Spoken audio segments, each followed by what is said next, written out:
meine Vorstellung von Schule ist, dass die Kinder ganzheitlich einfach alles lernen, was zum Leben dazugehört. Wie sie ihre Stulle schmieren und auch vielleicht, wie sie das Brot backen. Es ist super wichtig, dass wir Räume schaffen, Schulhöfe schaffen, die Atmosphäre haben, mit denen sich die Schüler auch identifizieren können. Die Kinder sollen sich als Teil der Natur empfinden. Und da muss man sie auch mit der Natur und mit den Pflanzen in Berührung kommen lassen. Die Hürden, die wir zurzeit beim Schulbau und in den Freiflächen haben, sind meiner Meinung nach die Unwissenheit der pädagogischen, klimatischen, der kreativen Inhalte, die Schulhöfe haben müssen als Lebensräume.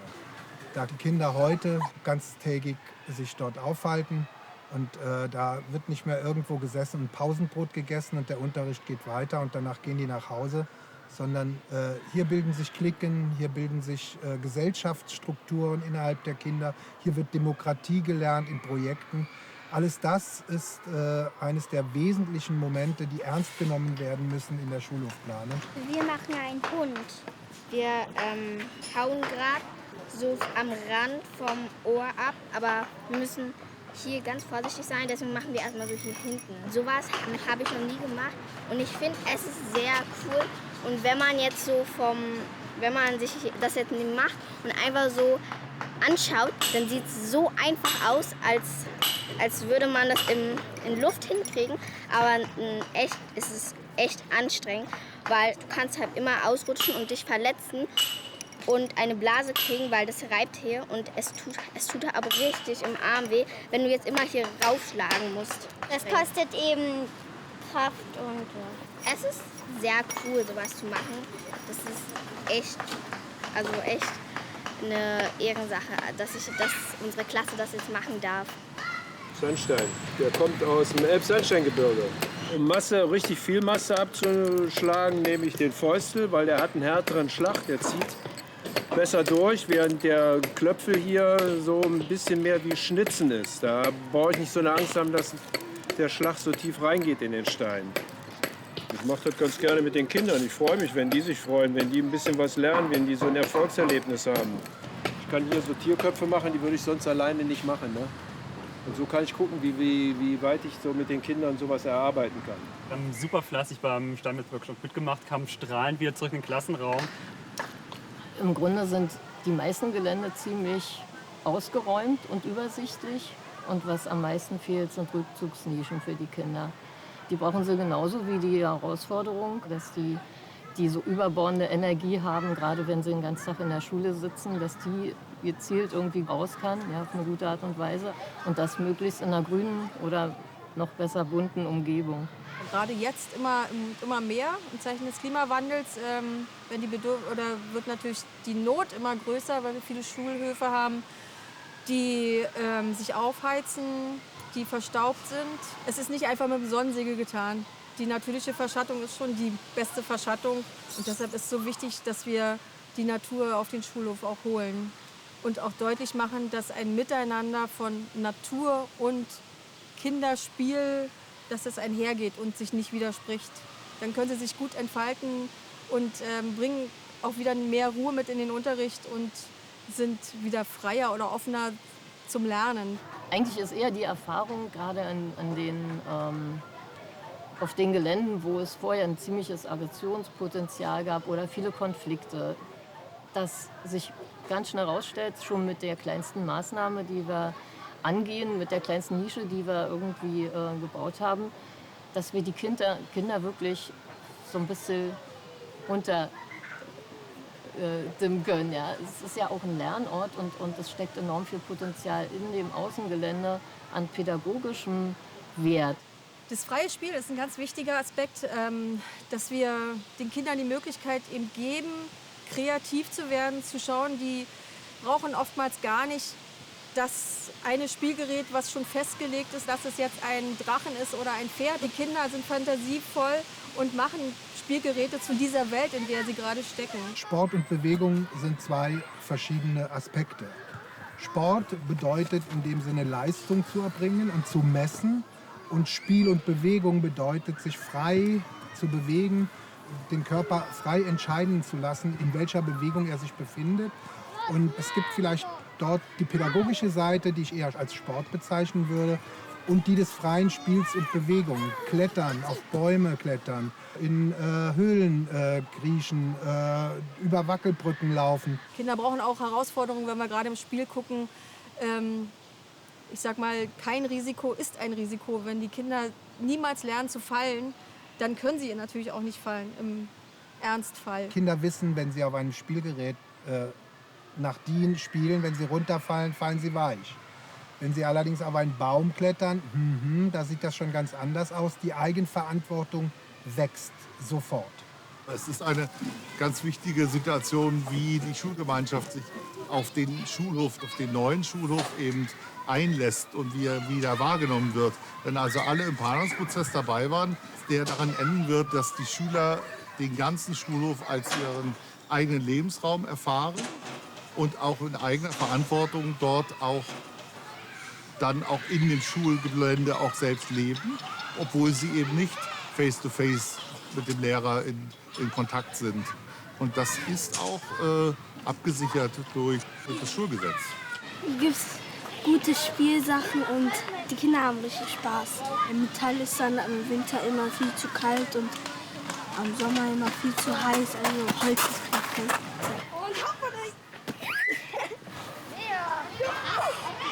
Vorher, da war es auch schön, aber ich finde es jetzt schöner. Aber da ist es wirklich schöner.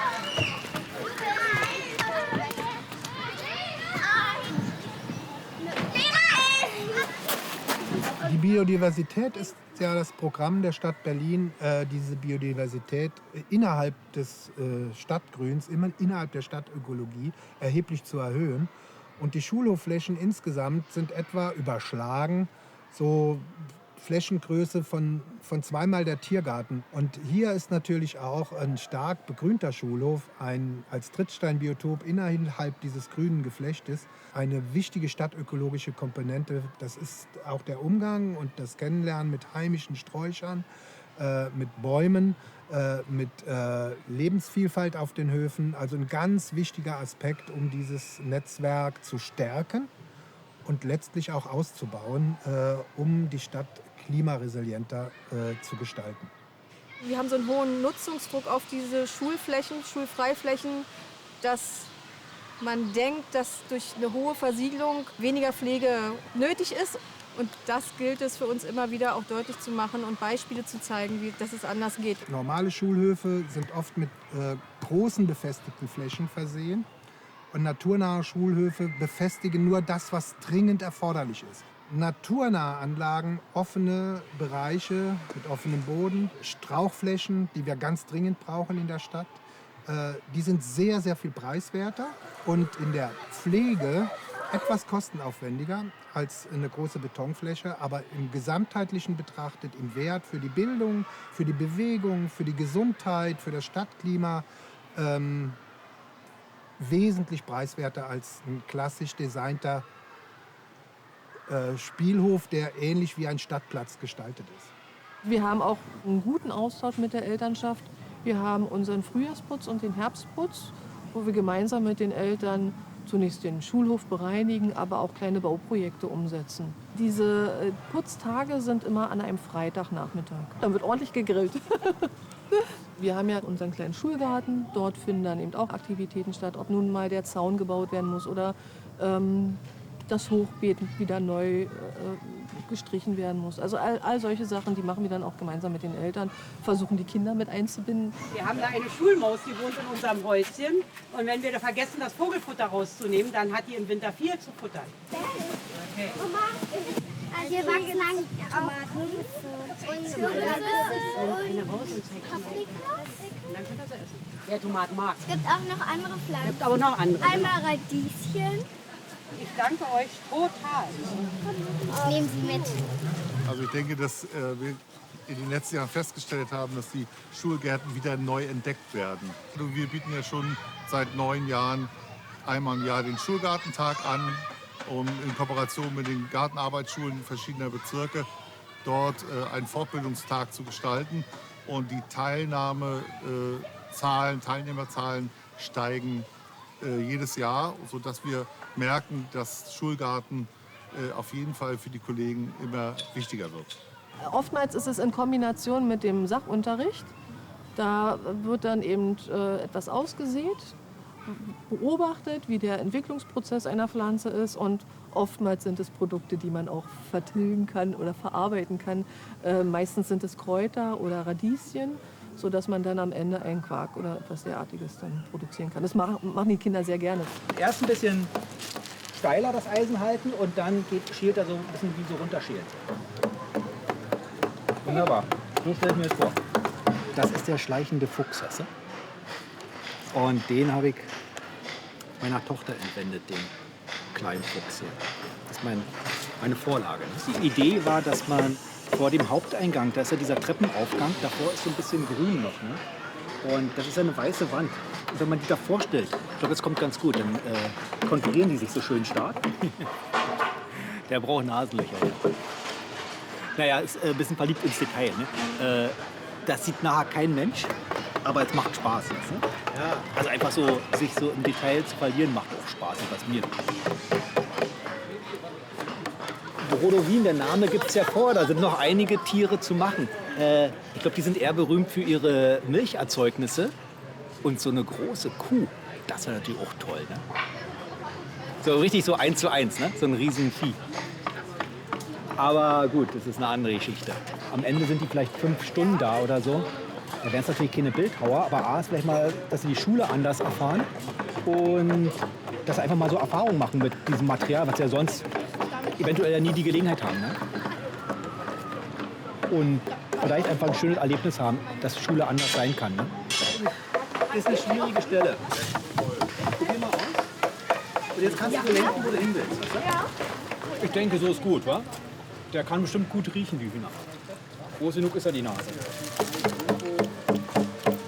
Ich versuche immer, egal was für komische Betonelemente, ja, die wieder zu integrieren und das zu verbinden mit angeliefertem Material, also mit einheimischen Robinienhölzern und Findlingen, also möglichst auch regional. Robinie ist eigentlich das Haltbarste, was man im Außenbereich einsetzen kann. Ist dann auch ein Teil der Nachhaltigkeit, dass man schon Material nimmt, was dann auch länger hält. Mir ist es ganz wichtig, auch Sträucher auf den Hügeln und so weiter mit einzuplanen. Die Erfahrung aus, auch als Mutter ist, dass meine Jungs immer nach ein paar Minuten, wo sie die Spielgeräte abgespielt haben, gefragt haben, Mama, dürfen wir in die Büsche? Und das waren im Grunde doch meine besten Lehrer. Das wird dann im laufenden Betrieb Tatsache, werden Teilbereiche dann in Abstimmung abgesperrt. Aber meistens finden die Kinder das auch wahnsinnig spannend, was da passiert. Und ich finde es auch wichtig, dass die sehen, wie sich das dann verändert, so nach und nach. Fertig sollte ein Schulhof nie sein, weil immer wieder Schulhof veränderbar sein sollte. Nichtsdestotrotz sollte er fertig sein im Sinne einer Begleitung durch Landschaftsarchitekten oder Fachleute. Der Schulhof sollte vorbereitet werden für eigene Projekte, die dann auf dem Schulhof immer wieder neu entstehen können, die sich verändern können, die neue Schüler, Schülerinnen in den Schulen mitnehmen. Das ist eine Seilbahn. Was ist das Grüne neben der Schaukel? Das ist ein Busch. Okay. Das hier sind die einzelnen Pavillons. Hier ist ein Blumenbeet, hier auch. Da haben wir einen Hügel, wo wir raufklettern können. Hier ist ein Sonnenkasten, wo irgendjemand feststeckt. Da steckt keiner fest, der spielt. Hier ist ein Parcours auf dem Schuldach. Das da ist eine Mauer für Eidechsen. Das ist ein Freefall Tower. Das ist ein Insektenhotel. Am liebsten wäre ich dann, wenn das so wäre ich dann in dem Pool. Ja. Ich würde gern mit Holz anfangen und dann weiter mit Stein bauen. Ich würde halt gerne neue Bäume anpflanzen und halt auf dem Pool machen. Weil die Pflanzen für uns auch wichtig sind, auf jeden Fall die Bäume. Weil wenn wir ausatmen, dann geben sie uns frische Luft. Es ist auch gut, dass Schatten ist und dass die Luft gereinigt wird mit vielen Büschen. Wir haben ja auch ganz viele Büschen gemacht für die Igel und die können halt hier so drunter kriechen und so. Spatzen. Ja, die verstecken sich immer da so. Da ist immer so eine kleine Lücke vom Schulhaus und da gehen die Vögel immer dann rein. Bei uns am Klassenzimmer brütet immer also ein Spatz. hört man jeden Morgen, wie die kleinen Vögel dann immer zwitschern. Am Anfang stellen wir mal fest, dass die Kinder sehr offen rumlaufen und erst mal schauen, wo ist mein Platz. Dann bekommt es eine ganz spezielle Dynamik, wenn die Kinder merken, dass sie selbst wirklich für sich auch dann nicht nur planen, sondern auch selbst tätig sein können und dass da ein Projekt entsteht, das für sie ganz wichtig ist. Wenn die Kinder mit einbezogen sind, haben die ganz tolle Ideen. Die sind viel, viel kreativer als wir. Ich glaube, so wäre so ein Bachlauf damals nicht entstanden mit solch vielen Brücken. Wenn man Kinder einfach nur fragt, was wollt ihr haben, dann können sie natürlich auch nur das benennen, was sie bis jetzt aus ihrem Umfeld kennen. Aber wenn die Kinder erfahren, was noch alles möglich ist, dann wünschen sie sich natürlich andere Sachen. Und wenn wir Partizipationsworkshops machen, fragen wir auch immer, oder fragen wir nicht, was möchtet ihr haben, sondern wir fragen, was möchtet ihr tun? Und von daher ist es einfach klasse, wenn man was bauen kann, wo die Kinder dann auch dran beteiligt sind. Die sind mega stolz, wenn die da selber mitgebaut haben. Ja. Wir haben festgestellt, dass die Schüler sich so weit mit ihren Dingen identifizieren, dass sie auch dafür sorgen, dass am Ende die Geräte oder die Bank da sehr lange gut erhalten werden. Weil es ist wirklich der Unterschied, ob man etwas einkauft oder ob man es selbst produziert hat. Wir haben hier mit den Kindern zusammen eine Ideenwerkstatt gemacht, 2 Tage uns auch Zeit genommen, haben das Gelände, wie es war, unter die Lupe genommen. Die Kinder haben sich das in Arbeitsgruppen gegenseitig vorgestellt. Dann haben wir die Wünsche gesammelt, die haben ganz tolle Modelle gebaut und gerade die als schwierigst geltende Schüler. Dann ist daraufhin ein Gesamtkonzept entstanden, was wir jetzt so nach und nach Tatsache auch mit den Schülern und Eltern und so weiter dann umgesetzt haben. Und da hatten die Schüler ganz viele Ideen reingebracht und haben dann gesagt, wir könnten uns ein Baumhaus vorstellen, wir könnten uns Liegewiesen vorstellen. Dementsprechend wurde dann ein Plan erstellt, immer in Zusammenarbeit mit den Kindern. In dem letzten Jahr sind dann das Baumhaus wirklich entstanden, der Bachlauf und das grüne Klassenzimmer, was von den Kindern sofort stark frequentiert wurde. Das heißt, alle aufs Baumhaus hinauf, ganz hoch aufs Dach und möglichst so weit wie möglich runterspringen. Das war natürlich erstmal ziemlich herausfordernd für uns, für die Kinder ein Lernprozess. Und jetzt sieht man da die Kinder spielen, sammeln Stöcker, entdecken dort bestimmte Gegebenheiten, sind fantasievoll, spielen dort ihre Rollenspiele. Oh nein. Oh nein. Das ist auch so ein Mandala-Haus, wo der letzte Dachspan unter den ersten sich klemmt und dann so ein Flächentragwerk entsteht mit einem Loch im Dach. Das wird eine Lern- und Lesehütte sein. So kann man dort lesen bei einem kleinen Lagerfeuer. Also das habe ich mir jetzt selber aus dem Wald geholt, weil das war irgendwie gerade nicht zu kriegen, nur bei irgendwelchen ganz teuren Händlern, wo dann der Meter irgendwie 20 € kostet. Also glücklicherweise ist da irgendwie bei dem letzten Gewittersturm was umgefallen. Und das musste der Förster aus dem Wald rausholen und hat das mir verkauft. Bloß dann hat man das Schälen eben noch selber an der Backe. Das ist dann ein bisschen anstrengend. Das hat nicht gehalten, was die Jungs vorhin gemacht haben. Mit den Händen jetzt immer am besten, finde ich. Das sind jetzt diese Wildbienenunterkünfte, wo dann noch Löcher in das Holz reingebohrt wird und andere Insekten bohren sich in den Lehm wieder ihre Bruthöhlen. Also normalerweise bauen die richtig lange Röhren, wo sie dann auch hinklettern. Schornsteinwespen nennen die sich und da wirkt dann richtig stolz, wenn die hier einziehen würden. Die Menschen vor Ort, die das nutzen, die müssen auch dahinter stehen. Und dann kriegt man alles gewuppt. Dann ist auch das Geld eigentlich immer die zweitrangigste Frage. Viel machen wir über ehrenamtliches Engagement. Und was dann nicht finanziert werden kann, weil es auch Honorare sind oder weil Künstler hier arbeiten sollen, die mit den Kindern Projekte machen, dann kommt Grün macht Schule ins Spiel. Finanziert über eine Kooperation mit Grün macht Schule und über Feinmittel vom Bezirk. Ja, die werfen ja nicht nur Geld ab, sondern die koordinieren ja auch, die vermitteln ja auch Künstler zum Beispiel, mit denen sie zusammenarbeiten oder die einfach überall schon gute Projekte gemacht haben. Ne?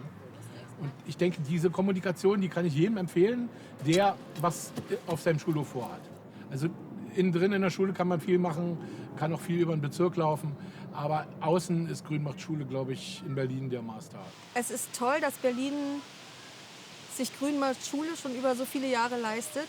Das ist wirklich einmalig in der Bundesrepublik und trägt auch seine Früchte, auch im internationalen Maßstab. Also hier hatten wir wirklich das große Glück, dass die Schule sich darauf eingelassen hat und selber das Bedürfnis hatte, den Bereich, der hinter diesem Neubau ist, also den nutzbar zu machen für die Kinder. Der war nämlich abgesperrt und es passiert ganz oft, dass diese, wo die Neubauten hingesetzt werden, dass die Entwässerungsmulden gebaut werden. Sehr statisch, sehr bisschen lieblos. Ja, und dann brutal einfach noch abgezäunt wird und den Kindern damit noch mehr Fläche fehlt. Wir haben das mit viel Kies, mit einer Drainage durchaus ausgestattet, haben aber dem Ganzen dann mehr natürlichen Verlauf gegeben. Wenn wir nicht schon 40 Jahre lang dieses Programm Grün macht Schule hätten, man müsste es sofort erfinden, weil es ein so tolles Programm und es ist seiner Zeit weit voraus gewesen.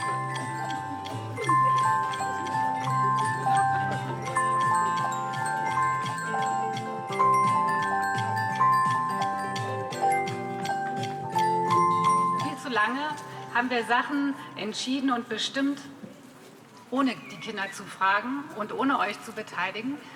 Und teilweise sieht man leider auch heutzutage, was dabei rausgekommen ist. Wenn das eine Sache ist, die ihr vielleicht für euch mitnehmen könnt und für euer Leben, kämpft für eure Sachen, kämpft für eure Ideen, lasst sie euch nicht schlecht machen oder Ausreden von Leuten, die sagen, ist aber schwierig. Das passiert normalerweise, wenn ein Baumstamm langsam oder ein Baum langsam abstirbt, weil dann kriegt er praktisch durch Pilz oder durch Käfer Löcher. Und da gehen andere Tiere rein, so wie eben halt, wenn der Specht ein Loch in den Baum reinmacht, dann kommt danach der Kleiber. Und Kinder brauchen keine Angst vor Insekten zu haben. Ganz wichtig, dass sie das lernen. In der Regel fördern wir ungefähr 80 bis 100 Projekte pro Jahr.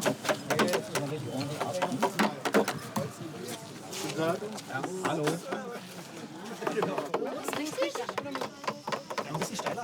Ja, also wenn es ins Holz eingreift, dann ist wunderbar. Wir waren in einer Umweltbewegung mit Hofbegrünung, mit Dachfassadenbegrünung, mit den ersten Naturstadtprojekten, also wo man auch Pläne aufgab, Autobahnen zu bauen beispielsweise. Wir hatten zu der Zeit damals einen Dia-Vortrag, den gab es mit Text und den gab es aber auch live. 100 Dias, Doppelprojektion.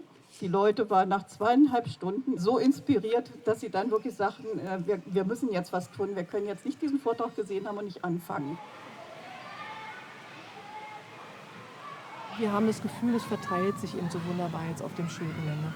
Vorher hatte man dann so bestimmte Punkte, sprich der Bolzplatz war immer einer, der sehr viel angezogen hat, oder die Nestschaukel. Mittlerweile gehen die Kinder auch hinter das Gebäude, in das grüne Klassenzimmer, wo sie dann eben sich auch mal hinsetzen können und ein Buch lesen können, oder eben am Bachlauf, wo sie eben über die Brücken rennen können und sich verstecken können. Die Kinder haben die Möglichkeiten, sich auch zurückzuziehen, ne, nicht mehr dem Ganzen ausgesetzt zu sein, wo es vielleicht sogar eher noch Konflikte gibt, sondern die haben die Möglichkeiten, sich mal woanders hinzusetzen, wo es etwas ruhiger ist. Ich kann nicht raus! Ich hab den Boden von Eimer.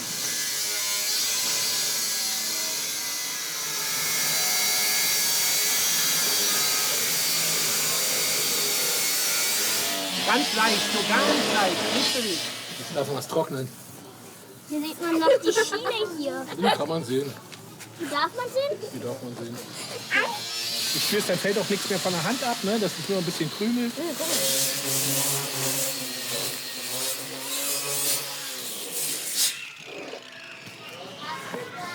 Schmutz. So, genau. Und jetzt lassen wir ihn einfach ruhen. Jetzt kommen nur noch Ornamente raus. Das Brodowin-Logo. Und vorne kommt noch ein Kranz rauf mit Muscheln. Dann machen wir einen großen Backtag im Monat. Und davor in der Woche wird der Sauerteig gemacht. Die lernen dann, wie man Teig macht, wie man den gehen lässt, wie man Geduld zum Brot und Brötchen backen erlernt. Das kann man so lassen. Aber eigentlich müssen wir ein Stückchen Holz dran machen, damit man das auch anfassen kann, oder?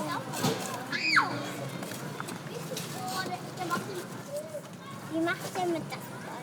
Ganz schnell reiben. Dann fängt es irgendwann an zu qualmen. Genau. Dann nimmst du dir ein Taschentuch. Ja. Pustest, bis die Flamme groß genug ist. Und dann sagst du uns Bescheid. Da ist was drin. Was denn? Eine Hand. Das ist ein Hahn. Die einzelne Hand kann ich abschneiden. Das wollte ich nicht auf euch rausgewaschen. Ja. Jetzt warten wir erst mal ab, was passiert. Ob unser Ofen hält oder nicht. Und was ist, wenn er nicht hält? Brauchen wir 9. Ach du Scheiße. Jetzt erzähle ich euch das Märchen von Hänsel und Gretel. Wäre das fair, wenn ich euch ein Wassereis gebe? Ja! Und wir gehen wieder durch den Keller durch? Ja. Okay, dann los.